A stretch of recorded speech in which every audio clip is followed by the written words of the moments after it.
नमस्कार, भव्य भारत न्यूज में आप सभी दर्शकों का स्वागत है। आज समाज में पथ दिखाने वाला ही क्या पथ भ्रष्ट हो गया है? समाज को एक सही दिशा दिखाने वाला ही आज क्या पथ भ्रष्ट हो गया है? यह सवाल तब उठता है जब आज कई ब्राह्मणों को मीट मांस मछली का सेवन करते देखा जाता है। आज इस वीडियो में चर्चा का विषय यही है और हमारे बीच इस विषय पर चर्चा करने के लिए आज फिर उपस्थित हैं आचार्य विप्रेंद्र झा माधव जी, माधवानंद जी महाराज। स्टूडियो में स्वागत करते हैं और फिर इस कंट्रोवर्सी पर हम उनसे चर्चा लेंगे, सवाल लेंगे कि आखिर ब्राह्मण क्यों मीट मांस मछली खाता है? क्या एक परंपरा के तहत खाता है या खाना न मिलने की वजह से खाता है या कुछ और कारण है इसके? आपका स्टूडियो में बहुत बहुत स्वागत है पंडित जी। धन्यवाद। ब्राह्मणों पर आज उंगलियां उठ रहे हैं, सवाल उठ रहे हैं कि ब्राह्मण भी तो मांसाहारी हो गया है, और खास करके पूर्वोत्तर के ब्राह्मण। जैसे हम देखें तो बंगाल का हो गया, बंगाल से जो इलाका सटा हुआ है, उड़ीसा का सटा हुआ हो गया है, असम का हो गया है, और यूपी का कुछ हिस्सा जो है, जो पूर्वोत्तर का हिस्सा है, उस इलाके में अधिकाय बहुताय लोग खाते हैं, जबकि साउथ के ब्राह्मण नहीं खाते। और इधर आप देखें हिमाचल के चाहे जम्मू कश्मीर के तरफ के लोग नहीं खाते। तो क्या किसी परंपरा का निर्वहन करते हैं या ब्राह्मण जो इनका जो धर्म है उससे ये विमुख हो चुके हैं? ये जी नमस्कार दर्शकों, बहुत अच्छा प्रश्न लेकर के पांडे जी आए हैं। इसमें दो बातें हैं। पहला ये है कि हर इलाके के हिसाब से, वहाँ की जलवायु के हिसाब से भोजन की व्यवस्था निर्धारित की गई है और उसी हिसाब से लोग खाते पीते आ रहे हैं। जैसे आप दक्षिण भारत की ओर चले जाएं तो वहाँ चूँकि पानी जो होता है नमकीन होता है, इसलिए वहाँ लोग जो है खट्टा अपने खाने में ज़रूर पसंद करते हैं। वहाँ का इडली सांभर डोसा वगैरह वहाँ का भोजन प्रसिद्ध है। उसी तरीके से आप राजस्थान की ओर चले जाएं तो वहाँ का अलग अलग भोजन है।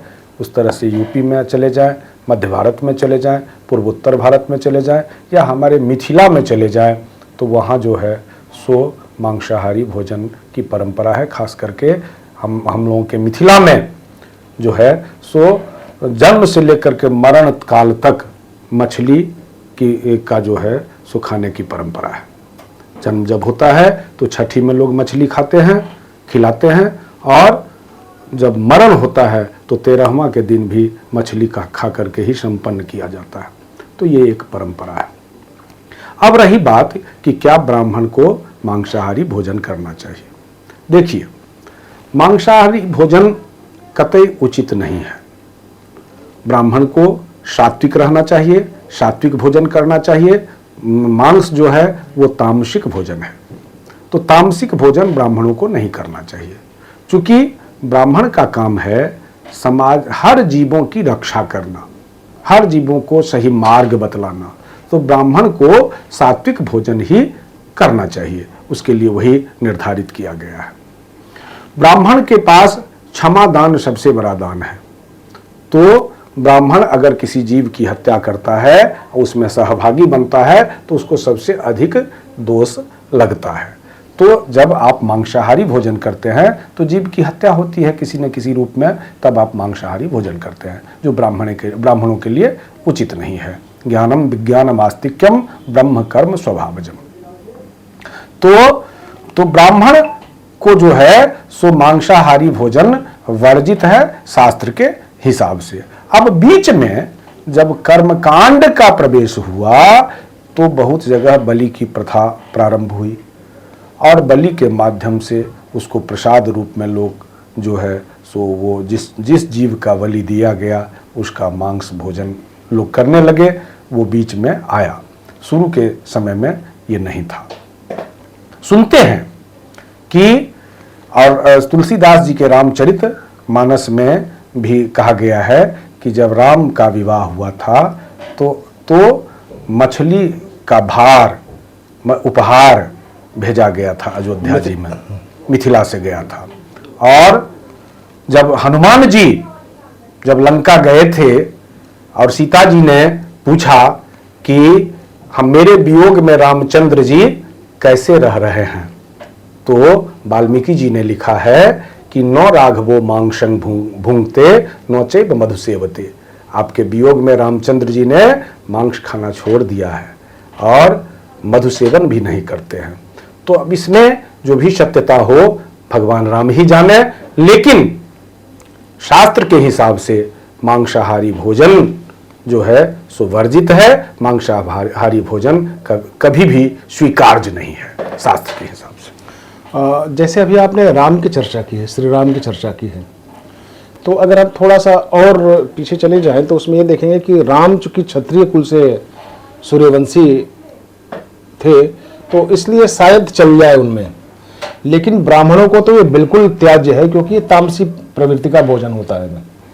बिल्कुल, मैंने तो पहले ही कहा है कि ब्राह्मण को जीव की रक्षा करने का दायित्व है ब्राह्मण के पास। तो जीव की हत्या किसी भी छोटी से छोटी, इसीलिए हम लोग संध्योपासन का जो विधान है, संध्या वंदन जो हम लोग सुबह शाम दोपहर करने का विधान है, वो इसीलिए है कि अगत्या और अनिवार्य पाप हम लोगों से होता है। अगर हम किसी भी जीव की हत्या जानबूझ करके नहीं भी करें तो भी ब्राह्मण के द्वारा या किसी भी के भी द्वारा, लेकिन ब्राह्मणों के द्वारा खास करके कहा गया है कि जीव की हत्या हो ही जाती है बिना चाहते हुए। जैसे हम अगर जमीन पे चलते हैं तो बहुत सारे कीड़े फतिंगे मर जाते हैं पैर के दबने से।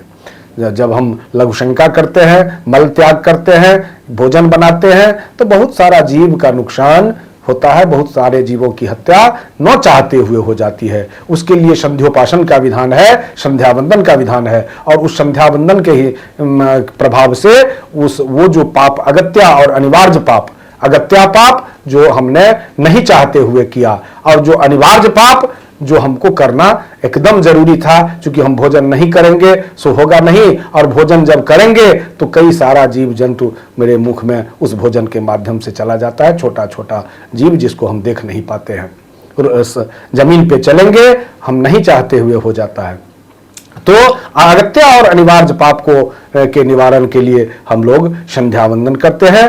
तो जानबूझ करके किसी भी जीव की हत्या करना और उसको मार करके खाना ब्राह्मणों के लिए कतई उचित नहीं है। इसलिए हम लोग संध्यावंदन में कहते हैं जद्रात्रया पाप मकार खंग मनसा वाचा हस्ताभ्याम पदभ्या मुद्रेण शिष्णा रात्रिस्तद्बलम पतु जत किंचित दुर्तंगमयी इद महम्मा ममृत जोनो सूर्य ज्योतिक जोहमी स्वाहा, वो स्वाहा कर देते हैं सुबह शाम हम लोग। और उस पाप को तो जानबूझ करके पाप करने का तो कोई प्रायश्चित भी नहीं है। इसलिए ब्राह्मण को कि हर तरह से सात्विक रहना चाहिए, क्योंकि ब्राह्मण के हाथ में समाज को मार्ग दिखाने का दायित्व है। इसलिए ब्राह्मण अगर गैर वाजिब काम करेंगे, हत्या का काम करेंगे, तो ब्राह्मण के लिए उचित नहीं है। ब्राह्मण का अभी आपने एक्सप्लेन किया कि ब्राह्मण को मांस नहीं खाना चाहिए।